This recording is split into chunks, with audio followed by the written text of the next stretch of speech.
Now to another major earthquake, and literally one that struck the coast of Alaska this week. Senator Lisa Murkowski called out her chamber for threatening to cut public funds for public broadcasting as local public media in her state were just that day issuing tsunami warnings for residents.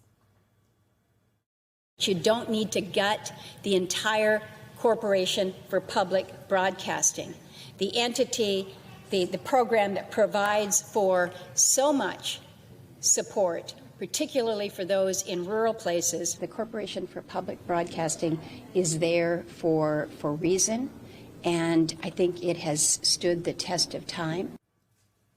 And yet, despite those comments, despite that warning, the Senate voted to defund public broadcasters like PBS and NPR. And then late last night, the House followed suit, leaving the funding for local stations nationwide up in the air.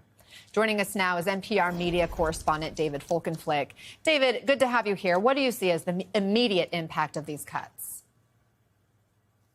Well, I think that the people who are going to be looking most closely at it are throughout this public media system, which is, not top down. The network NPR and PBS don't own stations. These are community-based organizations. Some of them are owned by not-for-profits locally or universities. They're going to have to figure out what their budget worlds look like after October 1st. You have seen, since the president sort of made clear he was going to ask Congress for this, a bunch of stations see a spike in donations from local listeners, perhaps community groups in response to this. But they're worried that goodwill and those increased donations won't last for more than, say, 6 months to 18 months. And if all the federal funding goes away after October 1st, on average, NPR gets about 1% to 2% a year, PBS about 15% a year, PBS stations about 15% a year, public radio stations about 10% a year. That's a good chunk. But for a lot of stations, as Senator Murkowski was talking about, particularly ones serving more rural parts of the country, places where you may not have major community foundations, major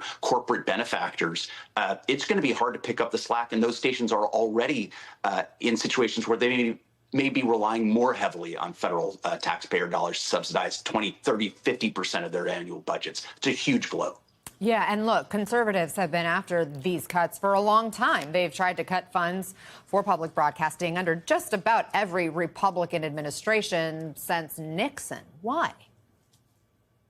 Well, when this was passed, it was 1967, the tail end of Lyndon Baines Johnson's Great Society, and PBS and then NPR emerged from that. But it was during the Nixon years they emerged. He wanted to make sure that these were not incredibly powerful networks that would rival or become like CBS, which in particular he really didn't like, or the other major New York-based news outlets. And so it's really a much more bifurcated system, which in ways has its strengths. And we're scattered, we have member stations scattered throughout the country and reporters scattered throughout the country to provide a sort of different look than commercial outlets might provide. But that said, Republicans have looked at that and said not only was that seen as an alternative to commercially owned outlets, they were also at times they felt biased toward the left, liberally biased, and why there have been critiques consistently from the left of public broadcasting as well. It's really been pervasive on the right. That said, I'd say I used to cover Capitol Hill. My sense was lawmakers for a long time wanted this as an issue. In the Trump years, they wanted it as a win. And it's interesting to think about some of that programming, whether it's Sesame Street or the Antiques Roadshow, and how that could be thought of in some kind of political lens. In terms of the state of play now, what do you think the future of public broadcasting looks like now?